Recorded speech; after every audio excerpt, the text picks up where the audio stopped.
মজা লাগে না কেন? এত জোয়ান কালে কেমনে ফিরি হয়ে গেল তো কইতে হারিয়েন না। হ্যাঁ, উঠলে আগে দিয়ে উঠি চলি যাইতেন।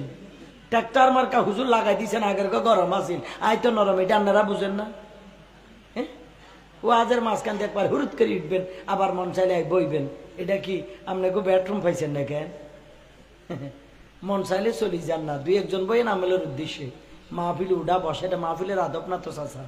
আর আল্লাহর দুনিয়ার মধ্যে কি দেখলাম, জোয়ান জোয়ান ফুলা পাইনে তো কেন মুতে আই কইতে হারিয়েন না।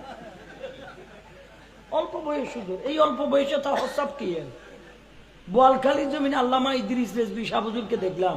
আল্লাহু আকবার। মাগরিবের পরে হুজুর মঞ্চে বসতো, মাঝে মধ্যে রাইতে 3টা পর্যন্ত বাজে যাইতো। মাঝখান দিয়ে ইশারের নামাজ পড়ি স্টেজে জামাত সহকারে 3টা বাজে উঠতো, প্রস্রাব করতো না।